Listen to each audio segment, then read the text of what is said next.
On in YouTube. We're already live over here on Facebook. Had a little bit of technical difficulty coming on live with you guys here today, but here you are. Welcome in, welcome in.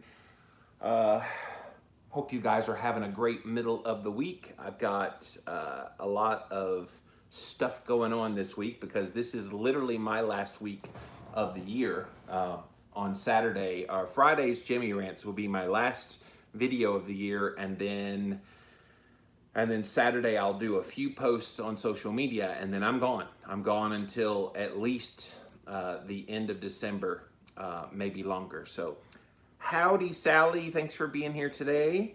Miss hearing you. Usually I'm asleep, work night shift. Well, welcome. I'm glad you're here today, Robin.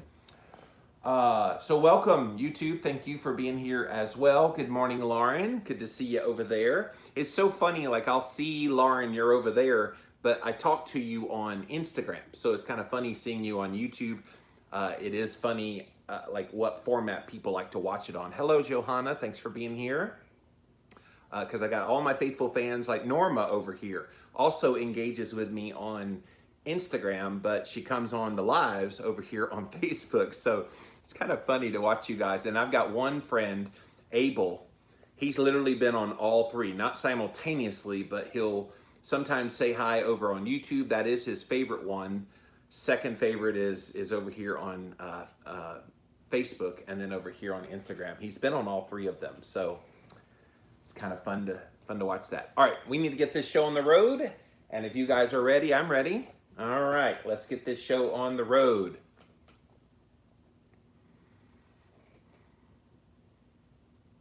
A new study says type 2 diabetics, go ahead and eat the potatoes. It's not going to mess with your blood sugar. Find out the details here today on Jimmy Rants. Click on that little box down there in the corner. It'll take you straight to IGTV for today's episode.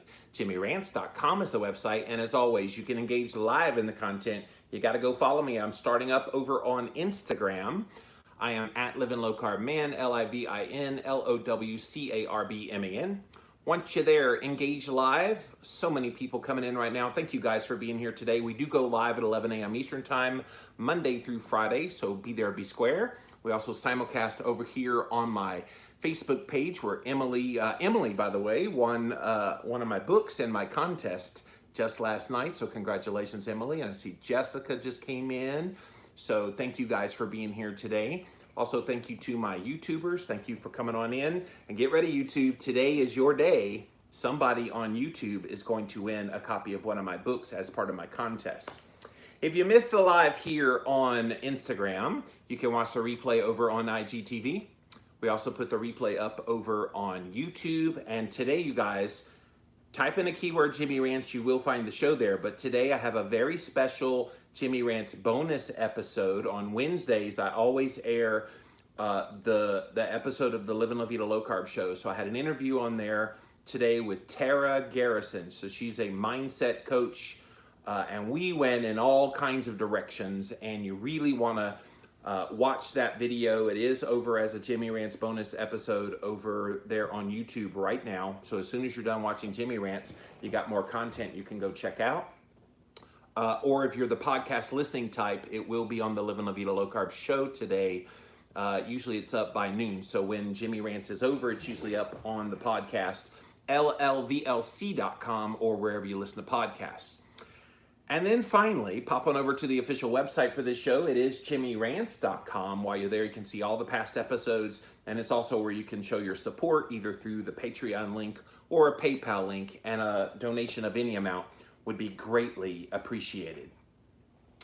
Okay, you guys, we are continuing the farewell freebies contest this week. So if you've been missing any of my Jimmy Rants or not paying attention to my social media pages, shame on you. I'm just kidding. People do have lives, Jimmy. But I'm doing a contest this week where I'm giving away free copies of literally any of my books that you want. So I'm showing them all to you on the screen now. And if you are chosen as a winner, then you will get your choice of any of these books that you want.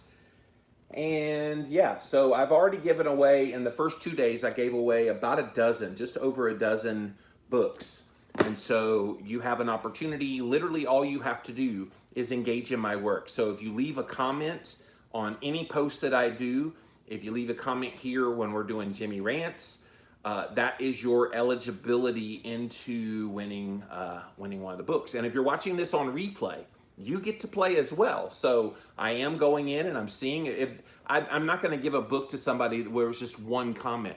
It's got to be at least like 4 or 5 comments. And if there's 4 or 5, then I'm choosing someone to win. So this is your chance, guys. And so now through Friday, I still have several more dozen I'm going to give away. And I will tell you now, you will want to be here on the Friday Jimmy Rants. I'm just warning you now. Go ahead and prepare. 11 a.m. Eastern Time Friday on the Ask Me Anything episode. You will definitely want to be here because I'm going to go cray-cray giving away books on Friday. So if you haven't won yet, don't despair. Come back Friday. Odds are you're probably going to win a book. So I hope that encourages you if you're feeling discouraged that you didn't win. But that's the contest, guys. Come on in. I am leaving, by the way. Saturday is my last day. I'm going away for 2 months at least. And yeah, so this is my way of kind of saying thank you to you guys for all your support of my work. Okay, you guys, I wanted to bring to you a story that one of my followers here on Instagram brought to my attention today. And we see these kind of stories kind of often in the mainstream of research, because it is a study I'm going to talk about here.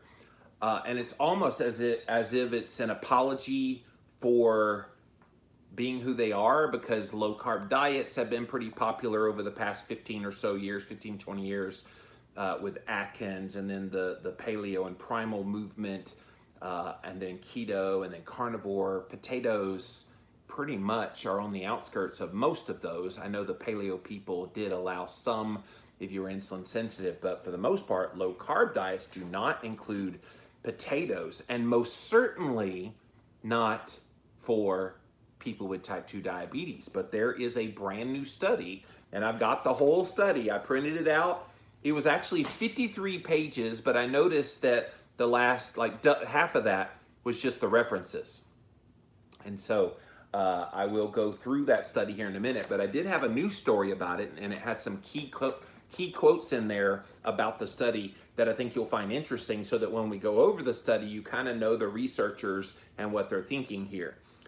But the headline, you guys, type 2 diabetes patients can eat potatoes without blood sugar control issues, study shows.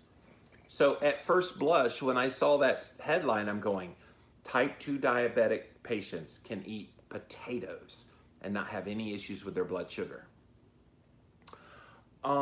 Did somebody forget to tell these people that starch, once it enters the bloodstream, actually turns to glucose, which is, that's right, it's sugar. And what is the antithesis of a diabetic's body? It's sugar. You got blood sugar issues. And so right off the bat, I'm already kind of side-eyeing this study. We're going to get into the details, and we'll see the nitty-gritty of what they found. But let's read this story. This is out of Melbourne, Australia. While sugar and potatoes may not sound like they have much in common, patients with type 2 diabetes are often told to avoid them. Researchers in Australia say the long-held belief is eating these vegetables. It's not a vegetable. Can we get that straight? A potato is not a vegetable. It is a tuber. There's a difference between vegetables and tubers, okay? Like, I love how they always try to sneak that into an article. Well, this top popular vegetable. No, it's not a vegetable. It's a tuber. Make it hard to control your blood glucose levels. They have a study now that finds that this may not be the case at all. A clinical trial reveals eating potatoes along with having other foods will not negatively impact a diabetes patient's levels. Okay, we're going to get into the details of the study here in a minute, but let's just stop there. If somebody's just casually reading this article, you're type 2 diabetic, for example, and you see the headline, type 2 diabetes patients, you can eat potatoes and have no blood sugar control issues whatsoever. That's where most people stop. And that's why these kinds of headlines are dangerous, Because what if a type 2 diabetic reads that headline and they go, oh, I can start eating potatoes again? They don't test their blood sugar. Most type 2s don't. Unless it's like way out of control and the doctor kind of demands that they do. Or if they do, they're very sporadic in testing. And so this is dangerous kind of from a headline perspective. But then to say, well, eating potatoes along with other food, that's down in the story a little bit. And other foods such as fat and protein can blunt the effect on the blood sugar of the carbohydrates that's in potatoes. But they don't put that in the headline. So there's people that think they can go and have a potato and they're type 2 diabetic and it's not going to impact their blood sugar. Can I tell you now, I don't care who you are, if you are a type 2 diabetic, you have a severe case of insulin resistance, your blood sugar is going to be effed. It is. Who are they fooling? It's also not the full context of what they studied, which when we get into the actual study here in a minute, you'll see what I'm talking about. The team is out of Australian Catholic University. They reported potatoes are among the foods which have a high glycemic index. So you've heard GI over the years. Eating these foods at night can be particularly risky when blood sugar levels tend to spike. So what they did, the researchers examined 24 adults, all with type 2 diabetes, who either had a dinner with one of 3 different versions of skinless white potatoes or basmati rice. So the basmati rice, they use that because it's a low GI carbohydrate food. So they did continuous monitoring of the blood glucose levels. The results revealed the GI is an inaccurate measurement of glycemic response. Let me stop there. Glycemic index is an incomplete thing. Here in the keto and low carb community, I don't think we care about glycemic index. There is another thing that's much more important.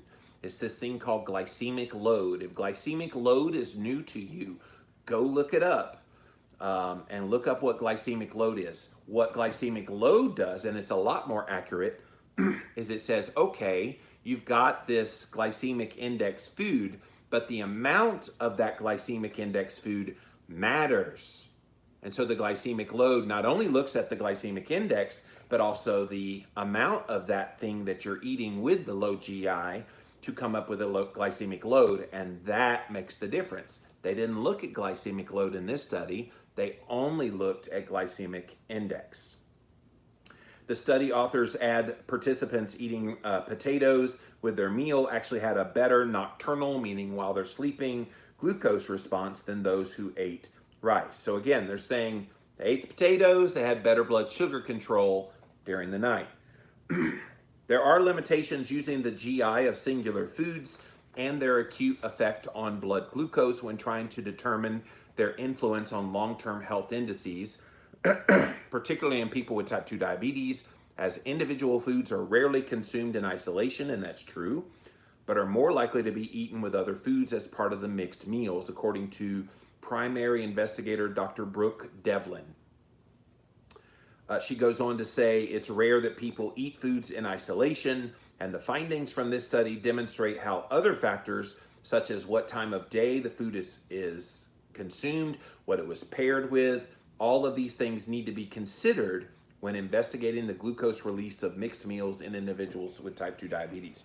So what they're saying is we need to kind of see, okay, yes, have a potato, but what are you eating with the potato? Well, that's with anything. Let's not sit here and pretend like that there aren't people who wouldn't go and make a baked potato and put fat-free margarine on there and put fat-free cheese on there and fat-free sour cream and do all the healthy things to that potato, and that they would not eat that in isolation. They would. They would. And so the assumption here, well, we know people will have a mixed diet. Not always. Not always. Type 2 diabetes patients ate the same breakfast and lunch during the experiment, but then they had 4 different dinner options. The test meals featured either skinless white potatoes, which were either boiled, roasted, or boiled and cooled and then reheated. The control meal, they got rice. The group cycled through all of these meals with a 9-day break in between, so at least they had a good washout period. We've done several studies lately that I've featured here on Jimmy Rants where they did what's called a crossover study, and when they crossed over, they immediately crossed over. They didn't have any washout. They did a 9-day washout between the study groups, so at least they got that right. Researchers took blood samples right after each meal, and again every 30 minutes for 2 hours. So they did half-hour postprandial blood sugar readings for 2 hours. The study also monitored each diabetic patient as they slept, looking at their glucose levels throughout the night. So they must have had a CGM on, which we'll find out in a minute that they did. The results find a person's glucose response does not change whether they're eating rice or a high GI food like potatoes. The Australian team adds overnight glucose readings stayed much more stable after eating potatoes with dinner as compared to the low GI, the rice alternative.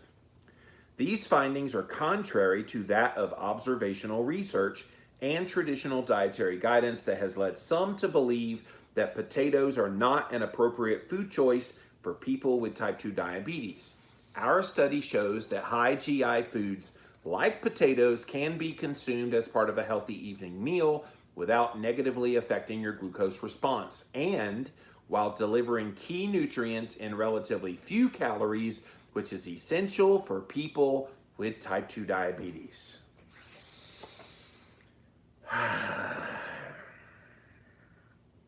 Just that last statement alone, I could sit here and rant for an hour about, but I'll keep it short. Without negatively affecting glucose response. We're going to get into the study here in a minute, but see, I think they're hiding what they did because they're just saying, oh yeah, just have potatoes with your evening meal, it's no big deal. But they did something to the potatoes that made them less glycemically impact. I've already talked about fat and protein can blunt the effects of it, but they did something else, which again, when we get into the study, you're going to see what else they did.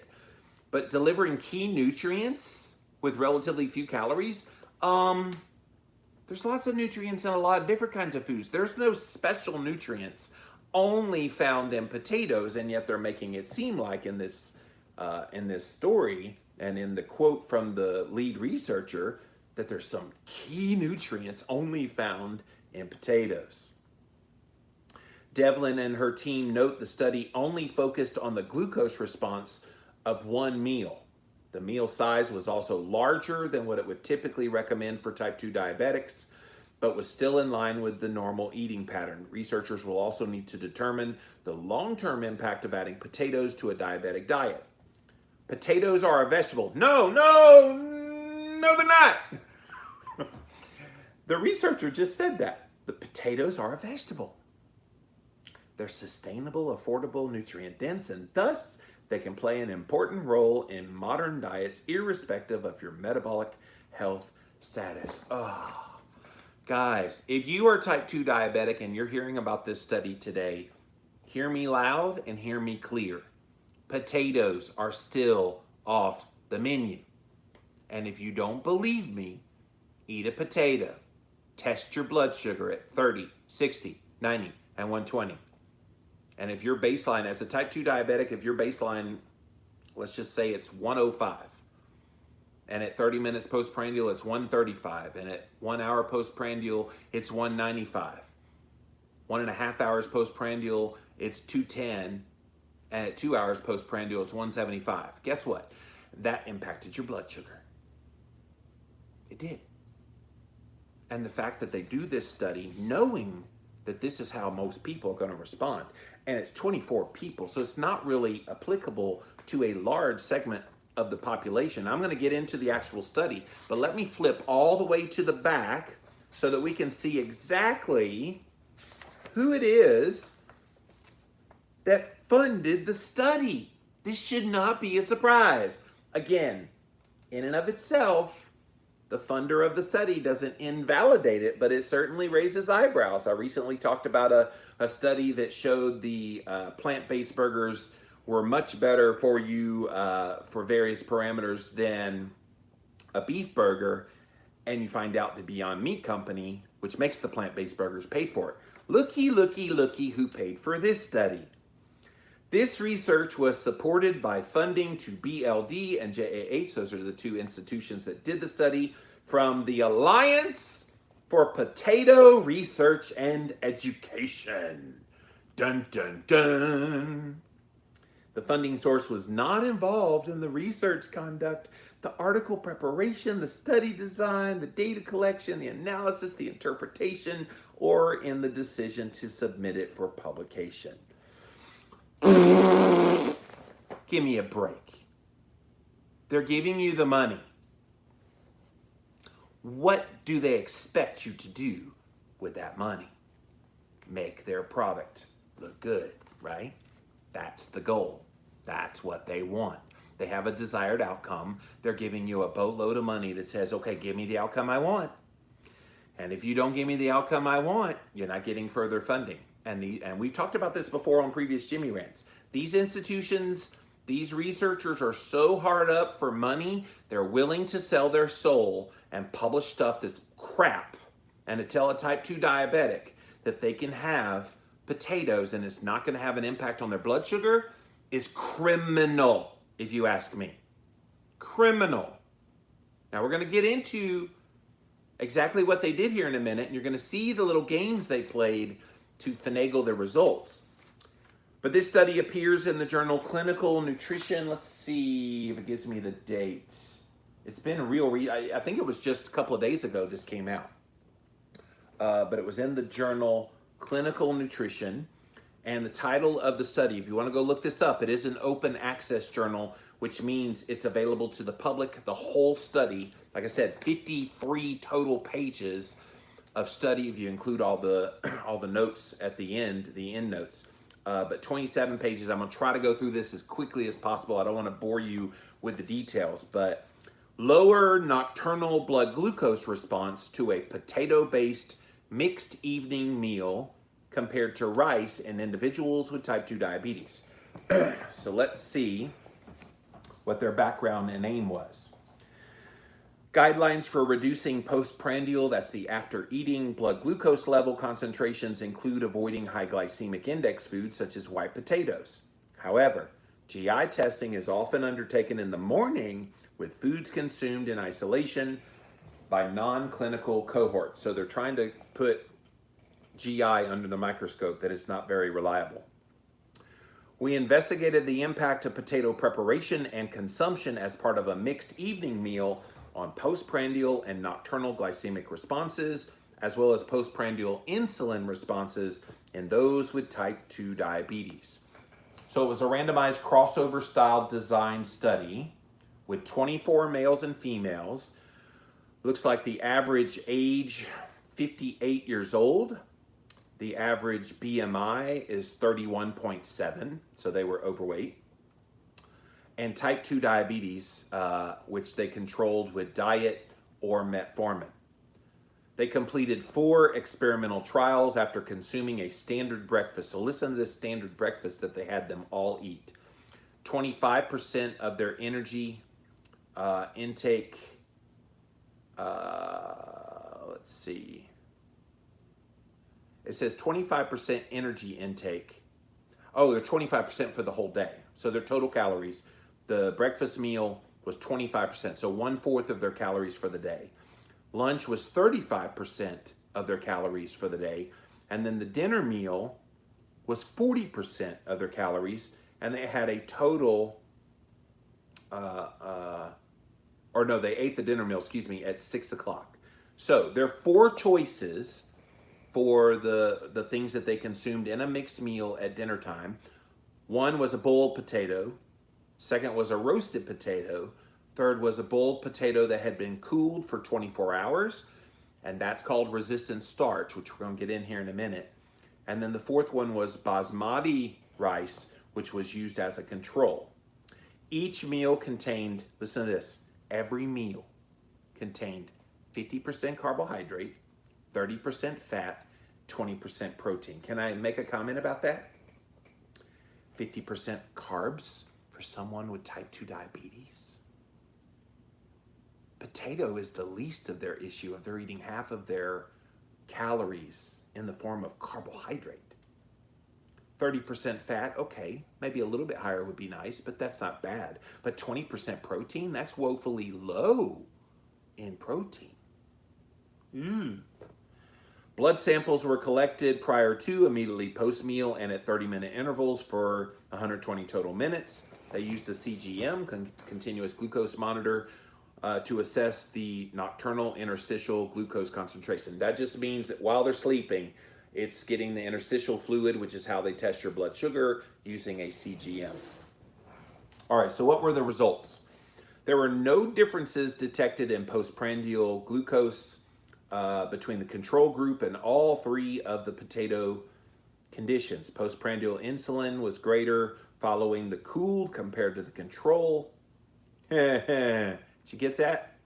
Postprandial insulin levels was greater following the resistant starch that they had compared to the control. The control had the low glycemic rice. Remember that? But the one that they're trying to say is this great thing for your blood sugar. Look what it did. Postprandial insulin went up. Not good. And yet they want to pretend like, oh my God, they have great blood sugar control. It ain't just about your glucose. It's about that insulin as well. No significant differences were between the control and the boiled and roasted for postprandial insulin concentration. So only the resistant starch one, which is the main thing they're looking at here, only that one showed increase in insulin significant from the others. All the potato meals resulted in lower glucose levels than the control. Well, yeah, their insulin levels went up. With a 50% carbohydrate, 30% fat, and 20% protein diet, I want to say their blood sugar was only somewhat of a static place, simply because their insulin was working overtime. We're going to get into that nitty-gritty here in a second, but that's notable already just looking at the abstract.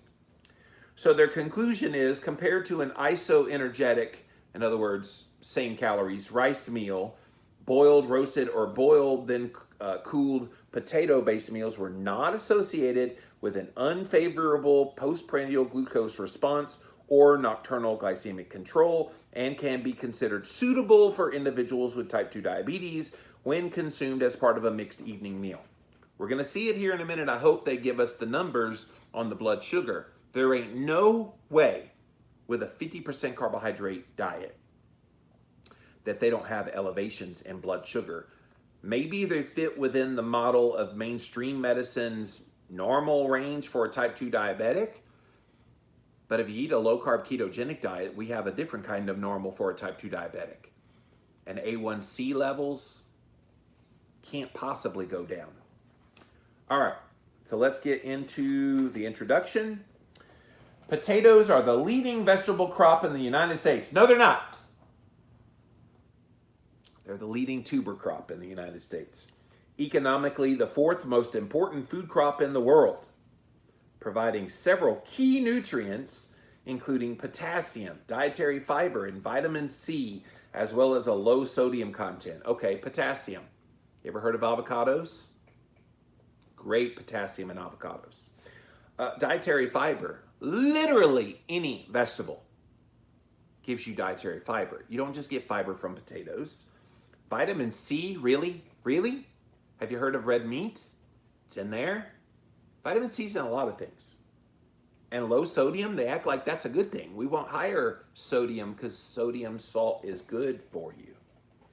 However, potato consumption is declining worldwide. Oh, poor babies. The low-carb diet movement has messed up your business model. Are you going to pout about it? They have been pouting about it, by the way, because when I first came on the scene in 2005, blogging, and then podcasting in 2006, the boo birds of, oh my God, we hate the low-carb diet movement, were out in full force. All the donut companies were screaming, oh my God, everybody wants low carb this, low carb that. the potato people. Literally, if you were a high carb food in the height of the Atkins diet era, they hated you. And nobody wanted to buy their stuff. And so they railed against low carb diets. And has reduced by more than 20% in Australia. Remember the studies out of Australia during the past 2 decades. Furthermore, consumers' level of nutritional knowledge of the potato is poor. Oh, it's all your fault. You, the consumer, simply don't know enough about all the good that comes from potatoes. I actually interviewed a guy one time on the Living La Vida Low Carb show who was in favor of a potato-only diet. I forget his name, but I had him on the Living La Vida Low Carb show, and he sat there and ate potatoes, what was it, like 8 to 10 of them a day. He had no butter, no nothing on them, just plain friggin' boiled, roasted. He did everything to them that he could just to prove you could survive on potatoes. And I'm thinking, okay, there's more to life then. And at some point, where are you going to get amino acids, protein, and fats? It was scary. This guy. I need to find that podcast and post it again sometime. But that was a scary one, the potato diet guy. But we don't have enough knowledge of potatoes, they say. And people in Europe and Australia perceive potatoes negatively because of their high carbohydrate content. Not just Europe and Australia. America, Canada, all around the world, we routinely recognize that potatoes are a problem. Now, maybe the only place that it's not deemed a problem is Ireland, because that's the home of potatoes, but yeah. And as Joshua says, a potato diet is a crash diet. Yeah, you will crash, that's for sure. Despite a relatively low energy density, potatoes are classified as a high glycemic index food. Well, it's not their energy density, it's their carbohydrate content. That's what makes it a high glycemic index food. While dietary management of type 2 diabetes is complex, the use of glycemic index of carbohydrate foods is of interest to those with type 2 diabetes. Evidence-based guidelines recommend consuming low GI foods, things like whole grain bread, legumes, and basmati rice. I don't think anybody that I know is a medical professional treating type 2 diabetics is putting any of their patients on whole grain bread, legumes, or basmati rice. Basmati rice. I'll get it right in a minute. They're not. You think Dr. Berry is putting any of his patients on that? You think Dr. Westman is putting any of his patients on whole grain bread? No, he's taking them off of those things because those are the things they thought were healthy and they're anything but. And they use these foods to replace high GI foods such as potatoes as a means for controlling their glycemic response in their body. While the GI of potatoes has been well documented, there is wide variability depending on potato variety and cooking method. And let's stop there. Yes, there are different ways to prepare the food. Yes, there are different ways the body will respond with mixing in other foods, with the way you prepare it. Yes, but the problem is you make this blanket statement that potatoes are perfectly fine for a type 2 diabetic to eat, and people aren't getting the context of what you mean.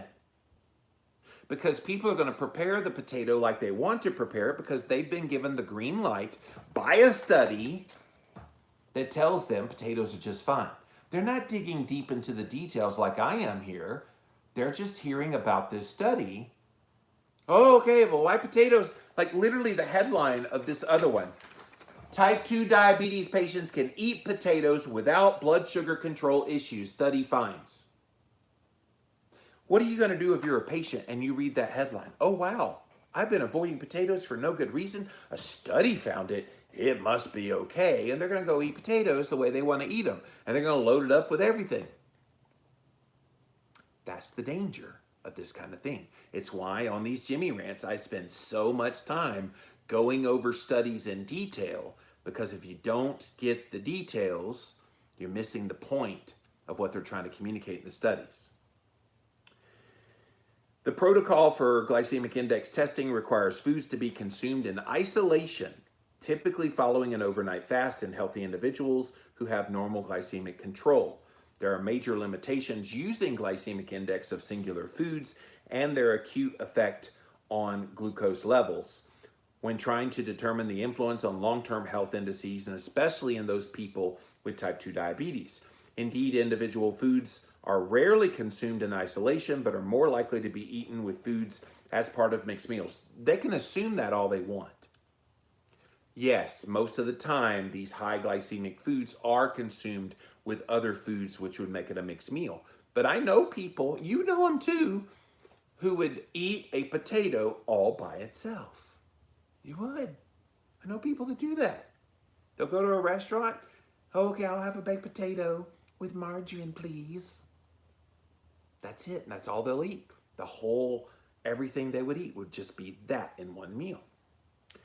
In this regard, the GI and the glycemic response to potatoes is influenced by not only the co-ingestion of other foods and their physical properties, such as the macronutrient composition. Yes, it is impacted and influenced by that. Eating fat and protein with a high glycemic carbohydrate does somewhat blunt the blood sugar effect, but when your diet is consisting of 50% carbohydrate, ain't no way the rest of the macronutrients are going to blunt that much carbohydrate. But also the method of preparation and cooking, which can substantially alter the content of resistant starch. So I was first introduced to resistant starch when I was in the paleo community. This is right in 10 years ago. So basically the concept of resistant starch is we all have a gut microbiome. We need to feed the gut microbiome with something. And so you don't want it to impact your blood sugar, and so therefore have a resistant starch. Now, in this study, they cooked a potato, cooled the potato for 24 hours, and then reheated the potato before they ate it. That supposedly makes it resistant starch. Back in the paleo day, they got potato starch. Remember the big cans of like potato starch? And they were sitting there, and it's like dry, flaky little things. They would take a tablespoon, and they would sit there and eat it straight up like that. I am not kidding you. Go look it up online. You can see these idiots, people doing that, thinking they were consuming resistant starch to feed the microbiome. What they didn't realize, and I talked to Dr. Terry Walls about this, you don't need resistant starch to feed the microbiome. You can feed the microbiome just fine with just a little bit of like green leafy vegetables. It doesn't take much to feed the microbiome. And yet they were all in on that, and apparently these researchers think resistant starch is the bee's knees. With repeated cooling and heating, the resistant starch content of potatoes is known to increase, slowing digestion and absorption, and then consequently reducing the glycemic response. So the theory is you cook it, you cool it, you cook it, you cool it. It actually makes the starch in there less resistant, or more resistant, excuse me, to spiking your blood sugar.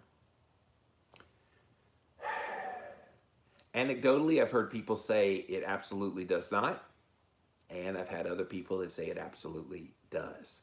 So I think it's highly individualized, and again, to make this across the board blanket statement, and especially for people with type 2 diabetes who we know have insulin resistance, this is a slippery slope.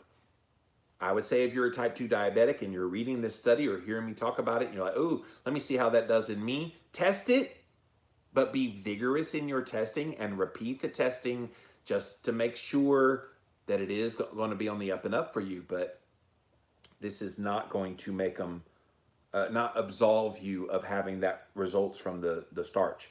Finally, there is a large individual variability in the glycemic response to the same foods regardless of the GI. That's literally what I was just saying. Which makes me wonder, why are they being so sure of themselves about potatoes if there's such a wide variability in the glycemic response to the same foods?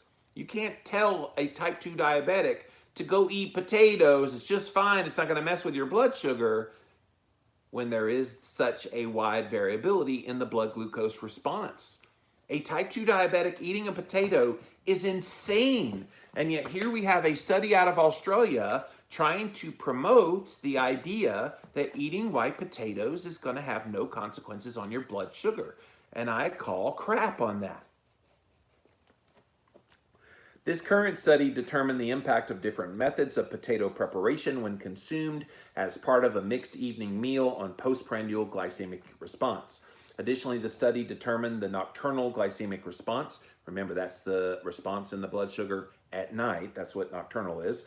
And the postprandial insulin response, that's after eating, in individuals with type 2 diabetes. We compared several potato-based meals to a low GI, the basmati rice, isoenergetic, meaning it's the same calories, macronutrient match. Remember, they all had 50% carbohydrate, 30% fat, and 20% protein in their meals.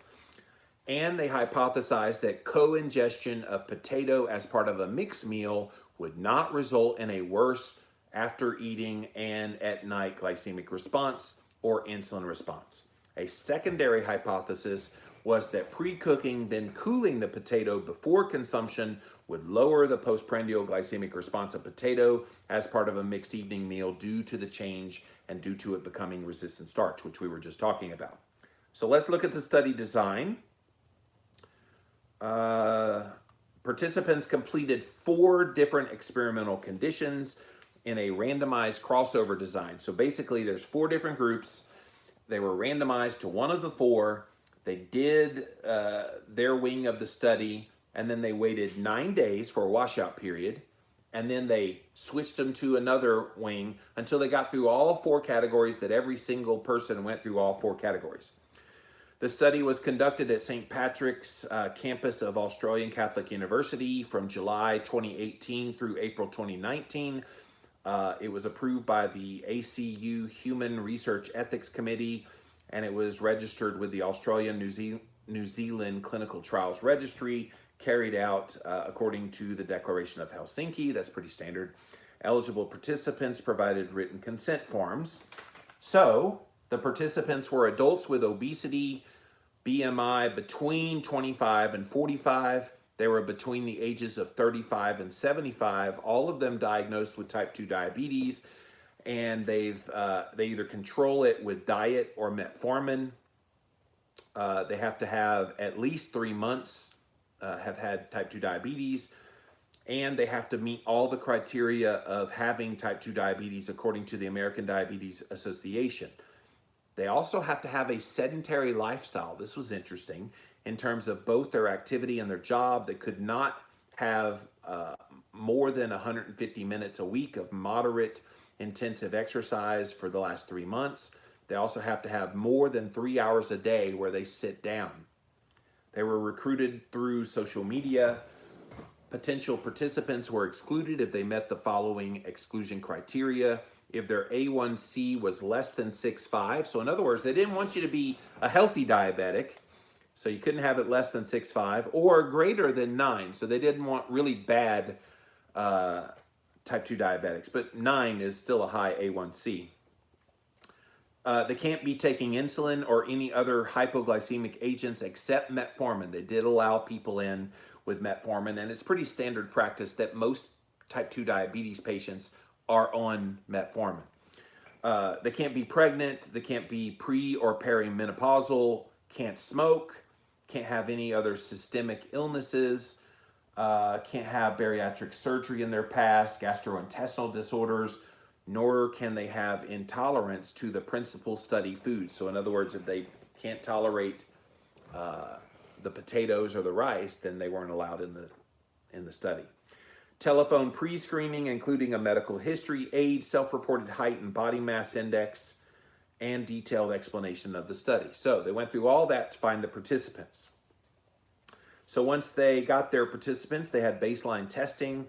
After the pre-screening, eligible participants attended the lab for a morning fasted baseline testing visit a minimum of 1 week prior to the first wing of the study, where height and body mass were measured using a stadiometer and digital scale. Resting blood pressure was also measured in duplicate using an automated blood pressure monitor. In duplicate means they did 2 readings and then they averaged them. Waist and hip circumference were measured using a metal tape measure. Participants also underwent a DEXA scan. So they did take a look at body fat and lean mass and bone density on the DEXA scan. Those are pretty cool, by the way, if you've never had one. So what they were looking for on the DEXA was total mass, fat-free mass, which is the lean mass, and then a coefficient of variation for all the measures. Finally, the participants underwent a test to determine their resting metabolic rate, to determine resting energy expenditure as previously described. So that's interesting. They kind of wanted to see if they truly are sedentary, I suppose, and it would show up in that resting metabolic rate. All right, so let's look at the study protocol itself. And if you joined us late, we are going over a study that literally is claiming potatoes are okay for type 2 diabetes patients. And they say it's no blood sugar impact whatsoever. So we're going over this study in detail. I've got the full study right in front of me, and it was published in the journal, what journal? Clinical Nutrition, a couple days ago.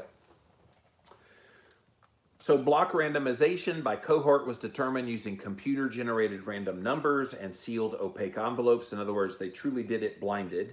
Participants were assigned to cohorts of 2 to 5 per experimental trial. 3 days of habitual monitoring of each participant took place prior to each of the experimental conditions. During this time, their dietary intake was recorded via a 3-day food record, which participants were asked to replicate and record prior to the trial. They put activity monitors on them. Additionally, a continuous glucose monitor, which I haven't heard of this one before. iPro2 CGM with in-light sensor. Apparently it's out of Northridge, California.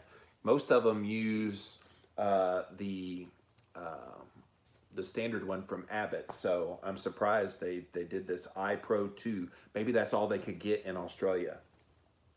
It was inserted into the subcutaneous fat tissue on the lower back and secured with waterproof dressing. So they did it on the back. That's weird.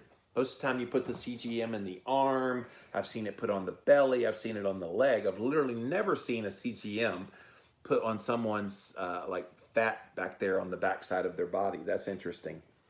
Following the insertion, a 1-hour period was used to allow it to adjust, so that's typical. A handheld commercial time stamper glucometer called AccuCheck Performa 2 was used for CGMS calibration from a finger stick. So they would also test their blood sugar, not just with the CGM, but also do a finger prick just to confirm the accuracy. So that's good. They would do that 4 times a day. All participants were provided with standard meals, including breakfast, lunch, and dinner. They had to consume them at very specific times, 8:30, 1 o'clock, and 6 o'clock. On day 1, the trial day, participants arrived at the lab at 7:45 for a fasted blood sample. Participants were then provided with a standard breakfast to be consumed in the lab at around 8:30 a.m. Before leaving the lab, they were provided the same lunch as day 0 to be consumed in a free living environment. They consumed that one at 1 o'clock. Participants then returned to the lab at 5:30, and before consuming an evening meal, they hung around. Depending on the condition being tested, they had some more blood work done. The 4 conditions tested, we talked about already: boiled, roasted, boiled, then cooled, and then the control, the basmati rice.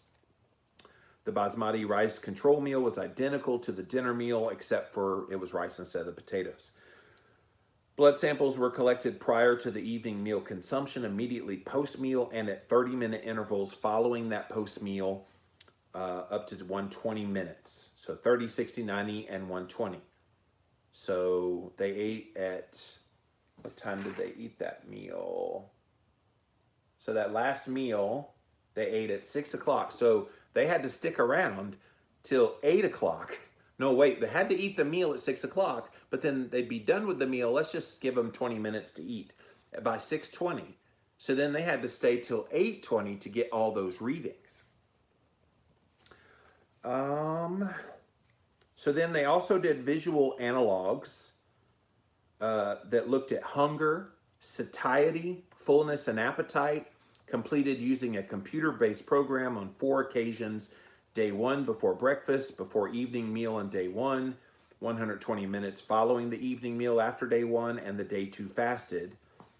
So they had these monitors on them that could detect all these things. Okay. So they came back the next day at 8 a.m. and did it all over again.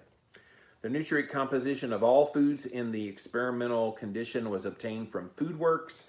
Total daily estimated energy intake was calculated at baseline. Energy distribution of standard meals was spread as 25% at breakfast, 35% at lunch, 40% at dinner. No snacks were provided or consumed on day 0 or 1. Diet composition was 50, 30, 20, like we mentioned earlier. Carb, fat, protein. Participants were instructed to consume the meals at standardized times. During each experimental period, participants abstained from having alcohol. So they're doing this study, but they weren't allowed to have any alcohol. That's interesting. But habitual caffeine consumers were instructed to consume and record all caffeine intake with no added milk or sugar sweeteners. So if they wanted their coffee and they normally drank coffee, they let them have it, but you couldn't add milk or sugar or sweeteners. Participants were able to consume water as much as they wanted, and they were instructed to record their daily water intake volume. Speaking of water, dilly.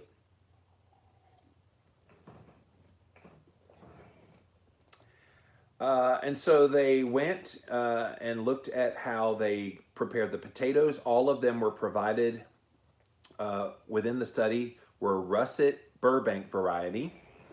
Potato preparation was consistent prior to all trials and conditions. They peeled the potatoes, washed them, cut them into 30-gram cubes for all cooking methods. Boiled potatoes, roasted potatoes were cooked immediately prior to consumption. The roasted potatoes were prepared in a convection oven with no fat or oil. Ugh. Have you ever had like potatoes that didn't have fat in them? They're gross. The cooled potato condition involved boiling the potatoes 28 hours prior to consuming them, allowing potatoes to cool for a full 24 hours, and then they reheat them immediately prior to consumption. I thought the point of resistant starch was to make sure it's as resistant as possible. Why did they reheat them? So if they cook them and then they cool them for 24 hours, those participants should have eaten that cold. Why didn't they do that? Because as soon as you heat them back up again, that resistant starch ain't so resistant anymore. Basmati rice was purchased in microwave packs and prepared in the microwave according to the packet instructions. Why? Like, microwave kills off a lot of nutrients. Like, they could have easily just cooked that in stovetop. The remainder of the mixed evening meals consisted of, all right, so here's what else was in the meal besides the potatoes and the rice.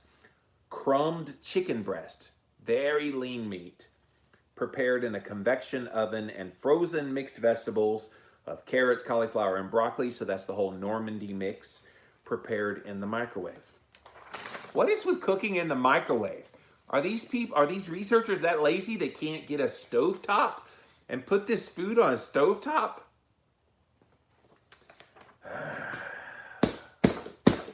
Activity monitoring. Participants were asked to continue to monitor their regular daily activities, both at work and at home life throughout the study. Each trial period, participants wore this thing called an active PAL inclinometer on the thigh. So they have the blood glucose monitor on the back, and they got this inclinometer on their thigh. They look like the $6 Million Man having all these little gizmos all over their body. They also had to have this thing called an actigraph accelerometer around their waist over the right hip in order to assess and monitor physical activity and movement patterns. Participants were asked to maintain their same sleep routine and patterns throughout the study. So let's look at the biochemical analysis. What did they take a look at? Upon collection, blood samples were inverted and triglycerides were measured from the whole blood. The remaining blood was centrifuged and kept stored. From thawed samples, plasma glucose was measured in duplicate. So they took 2 readings. Plasma insulin was also measured using an assay called enzyme-linked immunosorbent. Those are all standardized tests.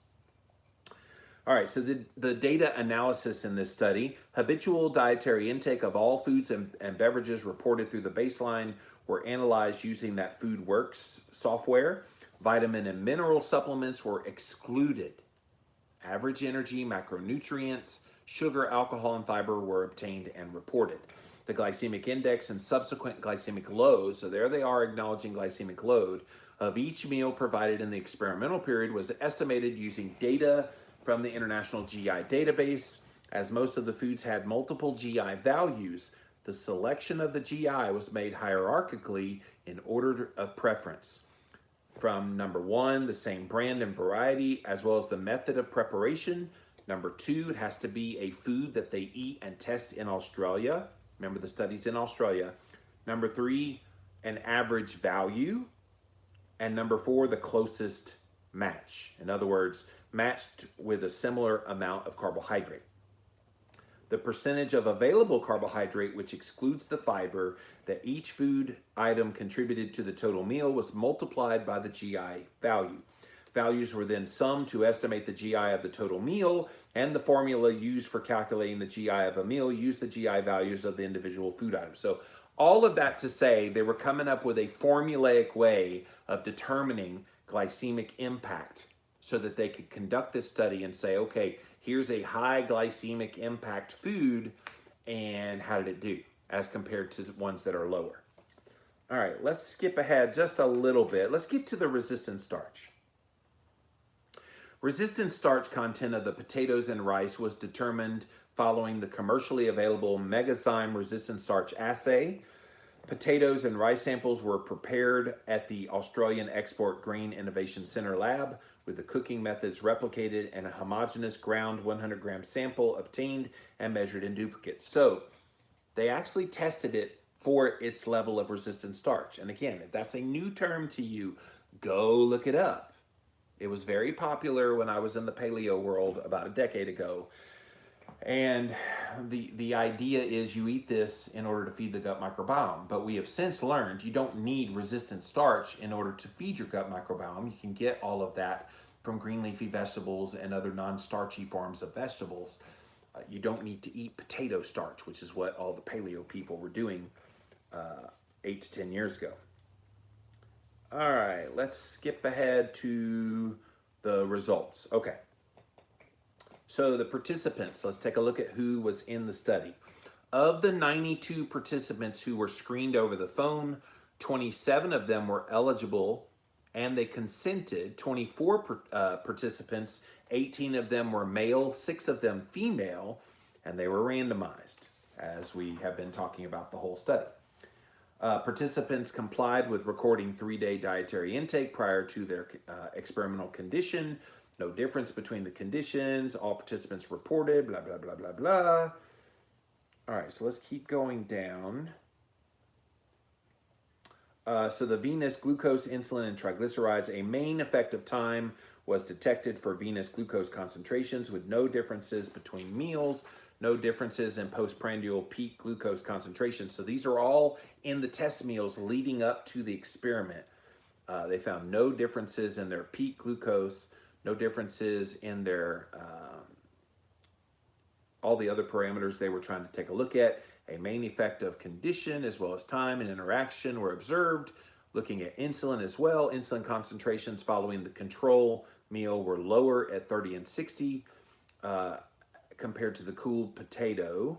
Insulin concentrations following the control evening meal were lower at 90 minutes following the consumption as compared to boiled potato. A main effect of condition for peak postprandial insulin concentration was observed, blah, blah, blah, blah, blah, blah, blah. They're just basically saying they wanted to see what normal was for the study participants so that when they got into the actual study and did it, they know what is normal for these people. So if there's any abnormality from that normal, they can then kind of compare and contrast. So the interstitial glucose, remember that's the CGM. It's not measuring blood, it's measuring interstitial fluid, looking for glucose concentration. So due to the multiple measurement points, which was 288 of them, the interstitial glucose by time, 24 hours, was not subjected to statistical analysis.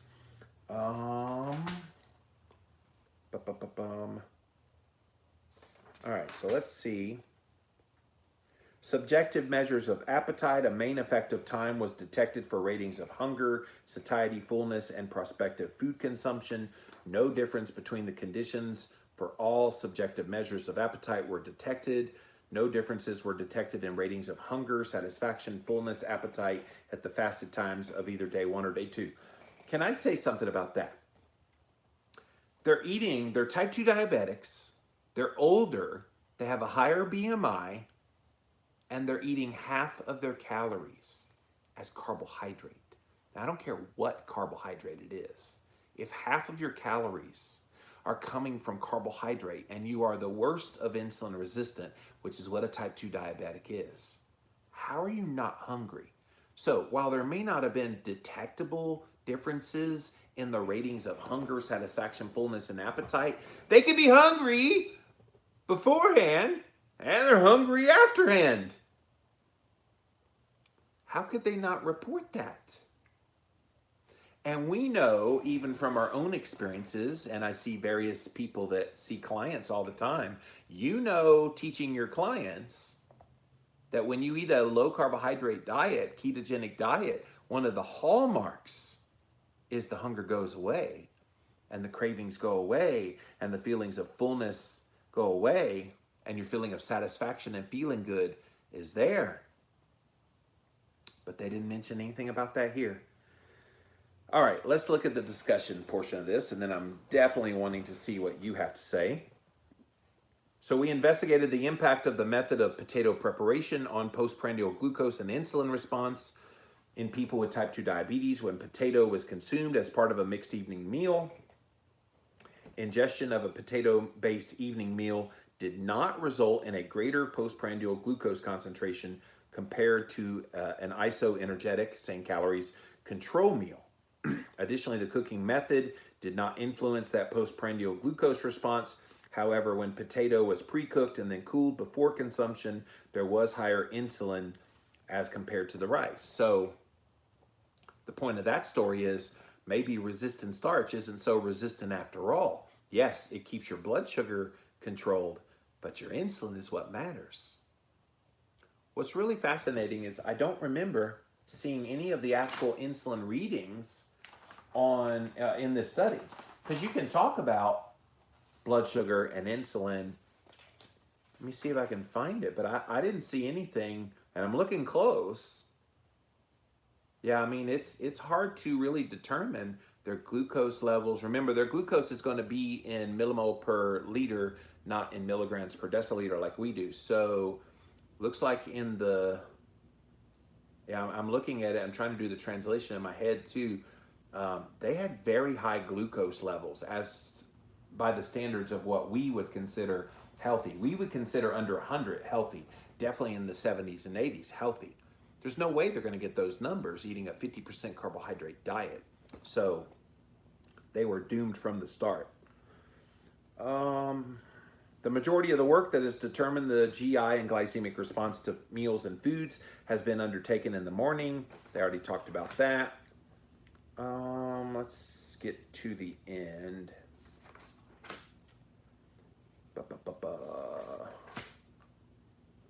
So they claimed that they gave a standard portion of carbohydrate, which was 50 grams, regardless of the individual daily energy requirements and difference in body mass. Standard portion of carbohydrate. Who says it's standard? Can you just take it out? You could. They didn't. Trying to see if they show any like weaknesses in the study and strengths like they normally do. Okay. All right. The superior satiating effects of the potato. Are they serious? The satiating effects of a potato. I want to take a poll. How many of you guys have consumed a potato and you felt incredibly satiated for hours upon hours upon hours as compared to eating a ribeye steak? Anyone? Anyone? Bueller? No. Satiating, superior satiating effects of the potato? I think the most satiating thing is a slab of meat. But the superior satiating effects, it's almost like they're sucking up to the person and the group that was funding this. Remember, it was funded by the Alliance for Potato Research and Education. There's a reason they're getting, oh, rah, rah, gaga, goo, goo about potatoes. That line got me. The superior satiating effects of the potato were attributed to their lower energy density, as large volume of potatoes are required to obtain that 45 grams of carbohydrate. The size of the meal in the current study, similar for all conditions, likely to have overridden any differences in satiety.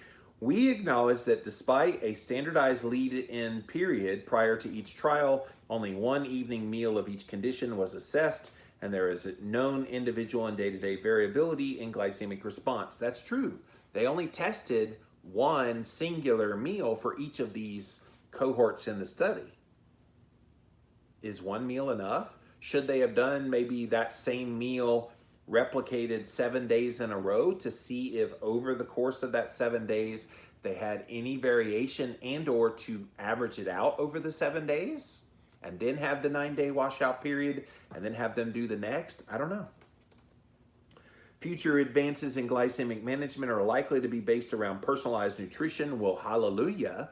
I think it always should be that way, where predictors of blood glucose response will include individual dietary and physical activity patterns to assist in managing blood glucose and metabolic health. Studies investigating glycemic control over longer periods of time in response to different meals and foods will accelerate the field of personalized nutrition. They got that right. I think personalized nutrition is the wave of the future, that we're going to get away from these blanket, everybody should do X diet. And it's more going to be practitioners going to someone, running various markers, testing various things, seeing personal preferences for foods by the individuals, and then customizing something for them. That's the wave of the future. So in conclusion, we provide evidence that compared to an isoenergetic mixed meal of low GI basmati rice, boiled or roast potatoes classified as high GI, consumed as a mixed evening meal, are not associated with an unfavorable postprandial glucose and insulin response or nocturnal glycemic control. Ugh. Guys, I still think this is irresponsible research, because you simply cannot tell a type 2 diabetic without having any context whatsoever. You can't tell them to eat potatoes to control your blood sugar and say that it has no impact. I contend that most of these people in this study had very high glucose throughout. And so you can't put someone eating a low-carb ketogenic diet, have them start eating potatoes and not think it's going to impact their blood sugar levels. It absolutely is going to impact their blood sugar levels. And if you're type 2 diabetic and you read this kind of thing, can I just implore you, test, and test some more? Because no study is going to supersede what you yourself testing at home will show. And so if you think you can eat potatoes in your evening meal and that your blood glucose level won't go all wackadoodle on you, test it. Test and see how you do. And if you want to see your blood sugar readings at night, stick on a CGM and test it. That's going to confirm whether this Australian study, paid for a potato company, is valid or not. All right, I'm dying to see what you guys have to say. We're going to come here first to Instagram, then over to Facebook, finally over to YouTube. Thank you all for being here today on Jimmy Rants. JimmyRants.com is the website. You can see all the past episodes there.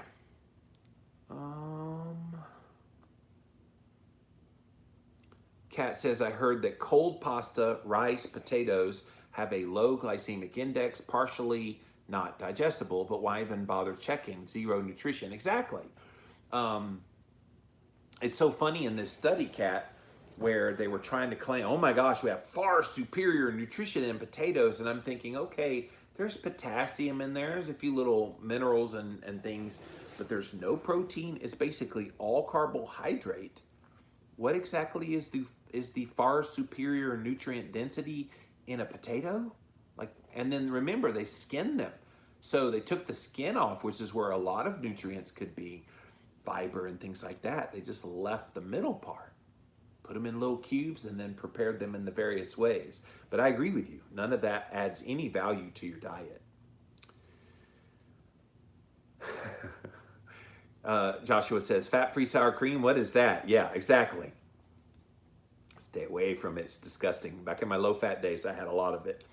Keto Blazer, I think that this study is really dangerous. It is. It is, because it's leading people down a very dangerous path if they're not aware of all the details that I went over here today. You know, once you get into the dirty details, you realize there's more to the story than what they shared in the headline. Because the headline very clearly states, type 2 diabetes patients can eat potatoes without blood sugar control issues, study shows. Which is not what the study showed. But that's what's out there, and that's what people are going to see as a headline. It'll probably run on your news, and they'll go, oh my gosh, I could have been having potatoes all this time. And then a type 2 diabetic starts eating lots of potatoes again, not cooked in any particular way. And then their blood sugar goes out of control, their A1C goes up, their insulin goes up, and they go to the doctor and they're like, what in the world are you doing? Well, I heard I could have all the potatoes in the world. It's just not going to help people. Kat says, I guess the potato industry is desperate to push its product. They are. They really are. They've lost a lot of market share.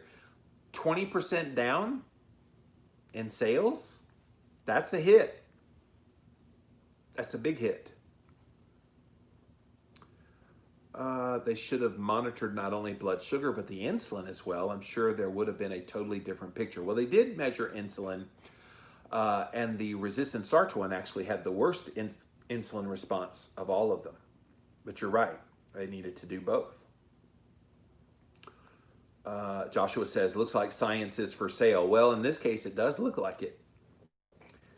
T1 Flyer says, I'm a type 1 diabetic. I wear a CGM. This article is total BS. Yeah, it's actually a study that got published of all things. Like, it's irresponsible because you know as a type 1, that blood sugar monitor, don't lie. You don't make insulin. So when you don't make insulin, whatever food you eat, that's the impact on your blood sugar.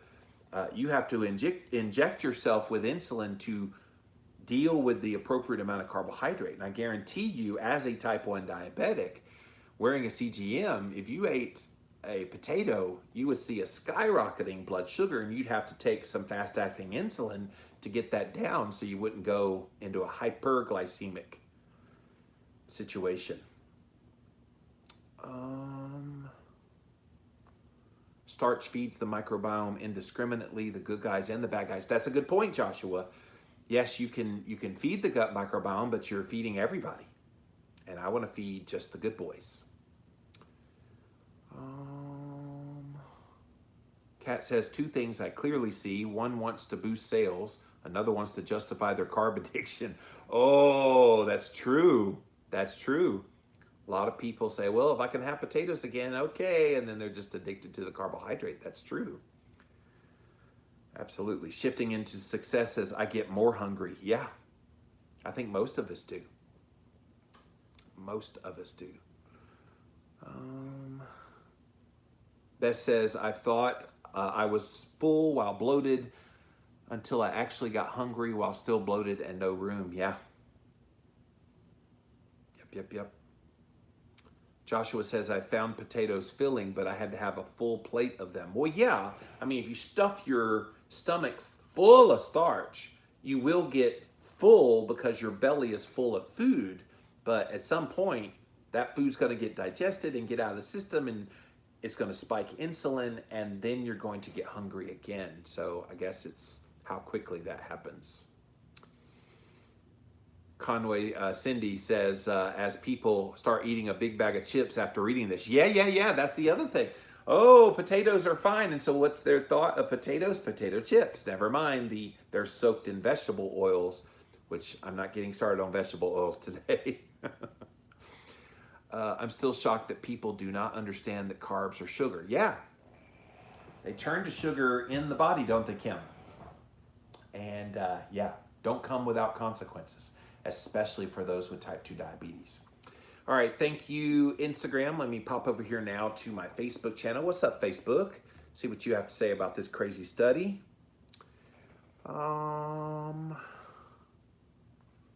Finally made it for a live. Well, welcome, Jenny. I'm glad you're here today. Norma says, I read the book by Rob Wolf, Eat to Live. I did a lot of testing with different foods to see the blood sugar response. Tubers and breads were my worst.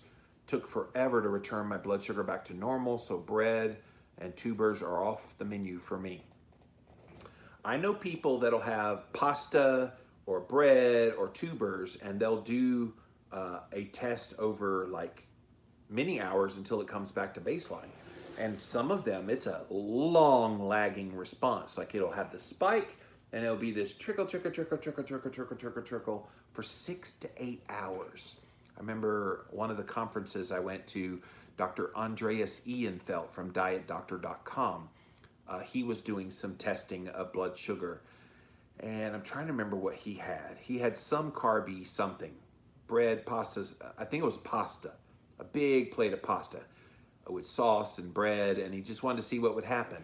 And it went way up, like 180s, and it just trickled, and it literally kept stretching out. He said he went 6 hours, and it was still elevated, and he kept going into 7 hours. It still didn't come back to baseline again. 7 hours. And of course, in the meantime, he's starving. Because when your blood sugar is doing that, your insulin's real high, and insulin goes high, you turn on all those hunger hormones, and it's no bueno. Emily says there's a program called the G Plan. They promote high carb sweet potatoes and other carbs for weight loss and for type 2 diabetics. They say keto is bad for hormone health for people over 40. Crazy. Well, it sounds like they're just trying to come up with a program that they can make money off of, because it is totally crazy. Lynn says, through my keto way of eating lifestyle, I came to realize I do not actually like to eat potatoes. It was just a carrier for all the good stuff, the toppings, the keto stuff. I put the toppings on my protein now, win-win. That's true. Back when I ate potatoes and I wasn't dieting, because when you diet and you eat potatoes, you either eat it plain with salt and pepper, or new salt, the salt alternative, or you put a little margarine on there, but it really wasn't a fat-free sour cream and cheese. Yeah, horrible. But yeah, when you weren't dieting, you'd put full-fat sour cream, cheddar cheese, butter. I mean, you just load that bad boy up. Chili. Anybody put chili on their potato back in the day? Yeah. Nacho cheese sauce, like all kind of stuff we put on that potato. Marcy says, love your books. Thank you. I'm giving all of them away this week, so stick around. Christine says, I do miss my potatoes and rice. I can't lie, but I haven't eaten them in almost 2 years. If I eat them, I will go on a binge, all or nothing. I can't dabble. And that's good you know that about yourself. And it's good you have that control now. All right, well, thank you guys here on Facebook. I'm gonna move you guys to the side over here, Instagram, so I can get to my YouTubers. What's up, YouTube? See what you have to say about this one. All right. Courtney says, this headline definitely grabbed my attention. I've got my type 2 controlled now, but the potatoes are kryptonite for me. Well, hopefully I gave you a little food for thought today. Yeah, potato is a vegetable. That's what they teach us in school, says Johanna, because we know they don't lie to us in school. Shirley says, this study looks like it was a big waste of time and money. Oh, no. They got their money. The researchers, they got their money. They took the potato people's money in a lickety-split moment. Look at those macros. Why would they make the protein that low? You'd think they'd throttle the fat. Well, they did make it 30%. That was the only reasonable one. 50% of it was carbohydrate, 20% protein, 30% fat. Of the three, the fat was the most reasonable. Still could have been a little bit higher.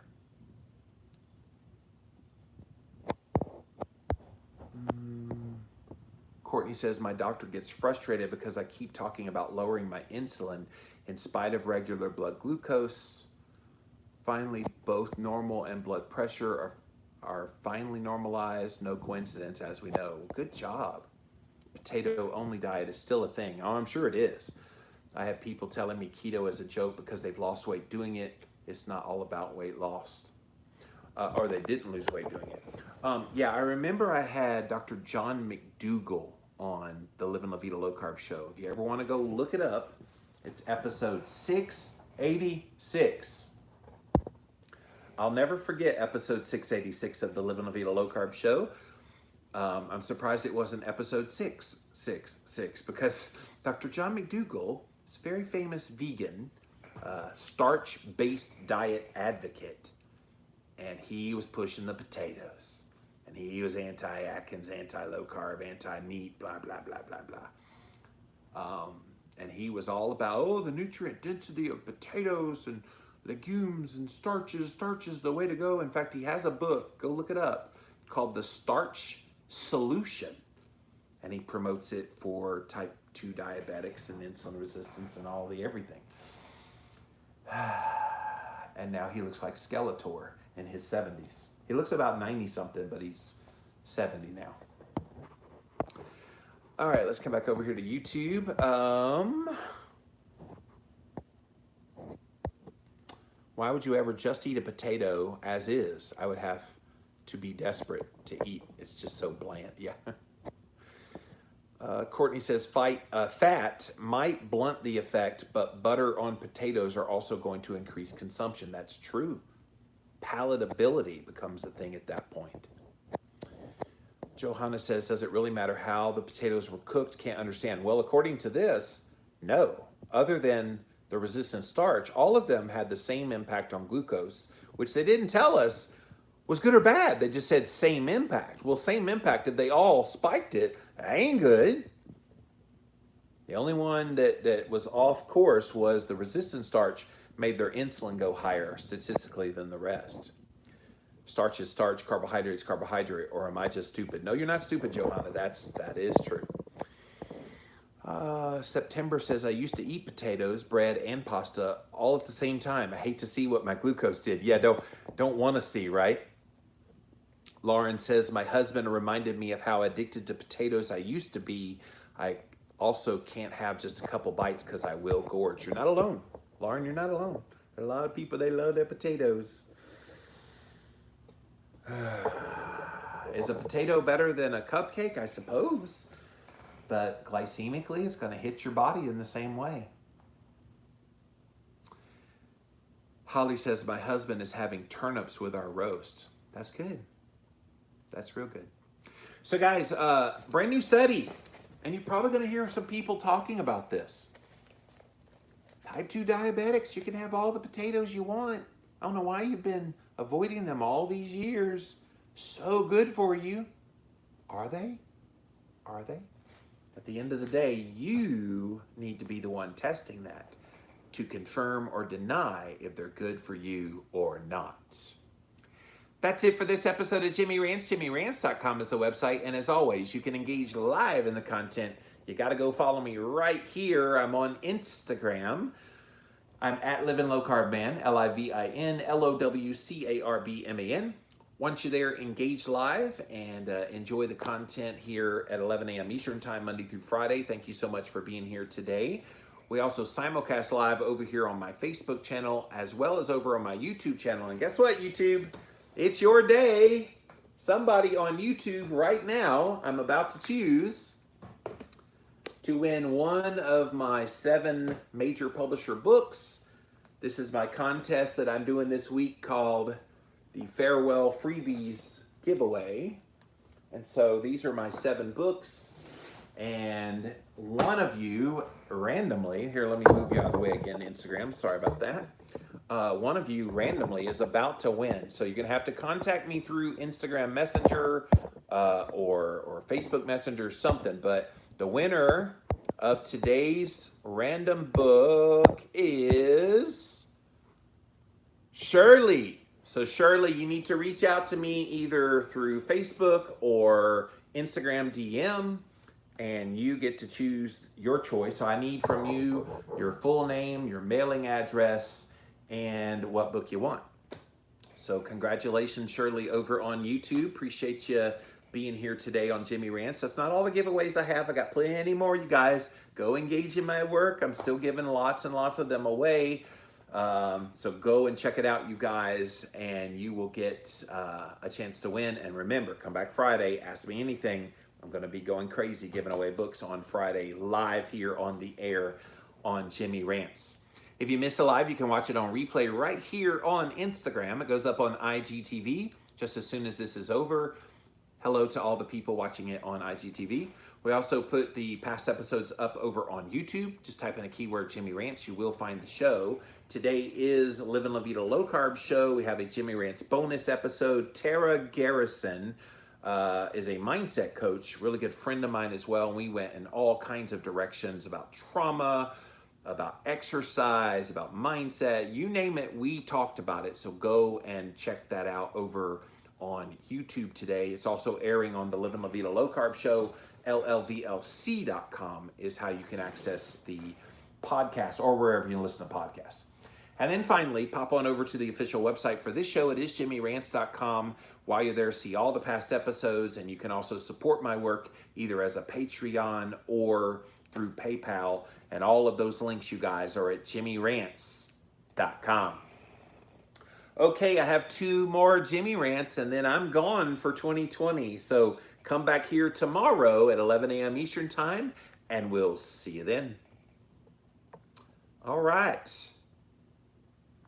I have gone long every single episode this week. So Monday I had a long study, just like I had a long one here today, a very long study. And so that one took an hour and 15 minutes. And then yesterday I did the one about, what's got you frustrated and what have you learned. That one took an hour and 15 minutes. This one here today was an hour and 20 minutes. So I guess I've got a lot to say going out the door. Big business manipulation is so aggravating. Well, Jenny, it's the way of the world, sadly. Especially when it comes to scientific research. They know they can throw a bunch of money at these researchers who are hungry for funding. And they can get pretty much whatever they want published. But see, the public needs to know that. If the public knew that, they wouldn't be so apt to believe these headlines when they see them. All right, guys, let me get out of here for now. Thank you so much for being here, and thank you, Bill. Thanks for that very kind comment. I'm going to get out of here for now, and we'll see you guys tomorrow at 11. Bye. Bye, YouTube.